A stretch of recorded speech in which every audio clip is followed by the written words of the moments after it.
who you associate with is just enormously important.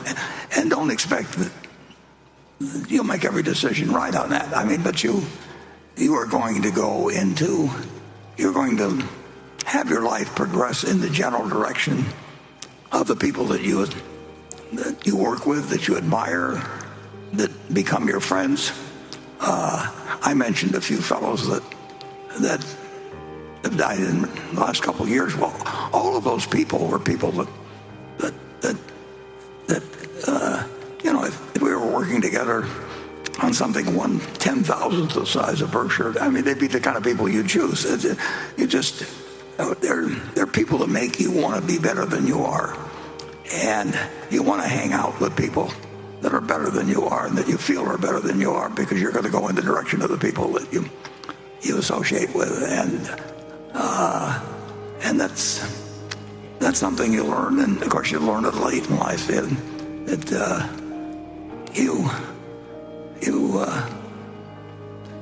It's hard to really appreciate how important some of those factors are until you get much older. But when you've got people around you like Tom Murphy and just name him, Sandy Gottesman, Walter Scott, you're just going to live a better life than you do if you just go out and look at somebody that's making a lot of money and decide you're going to try and copy him or something of the sort.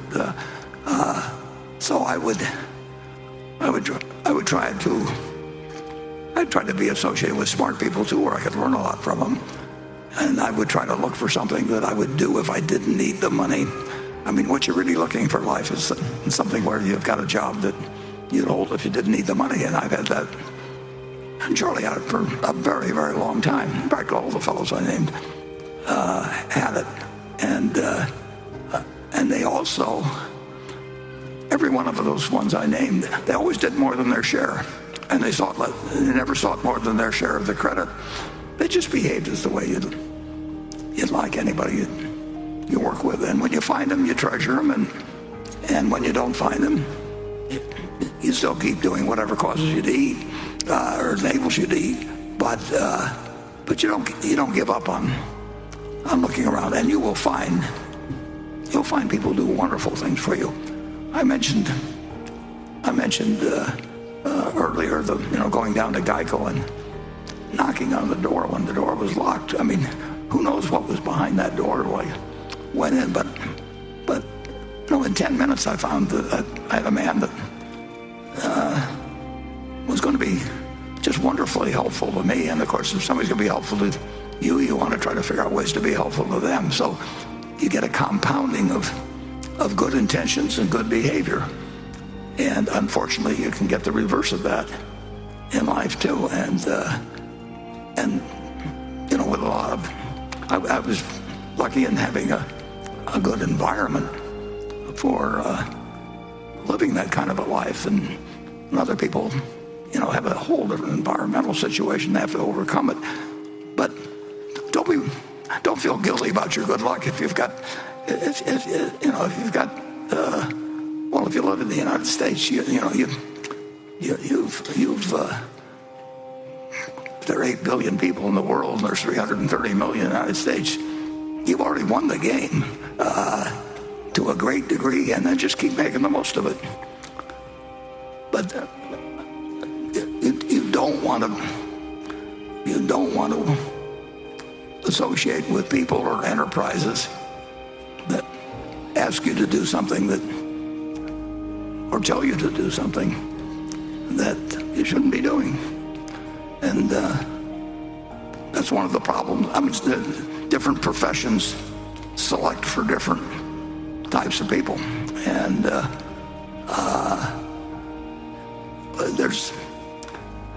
it's interesting to me that in the investment business, so many people get out of it after they've made a pile of money. You really want something that you'll stick around for, whether you need the money. Greg doesn't need the money, Ajit doesn't need the money remotely, but they enjoy what they do, and they're so damn good at it. it just, well, I've had the advantage of seeing how that works over time.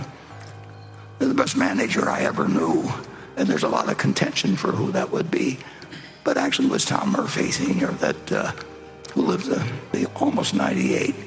And I've never seen anybody that could get the potential out of other people more than Murph could. I mean, if you wanted to become a better person, you went to work for Tom Murphy. And there are all kinds of successful people that really don't have that sort of, don't bring that to the party. And I'm not saying that's the only way to succeed, but I think it's the most pleasant way to succeed for sure. And I think that the Berkshire experience is pretty dramatic. I mean, to operate with Sandy Gottesman from 1963 until he died a couple of years ago, Walter Scott for 30 years, and Clayton operated with him for 25 years or so. Right, yeah, 30. Yeah, you really can't miss it. You'll learn all the time, but you'll not only learn how to be successful at business, you'll learn how to be successful at life. And so that's my recommendation. And for some reason, apparently you live longer too, because it's pretty amazing. I mean, these people I'm talking about, including myself, I like to attribute it to this and a few other things, but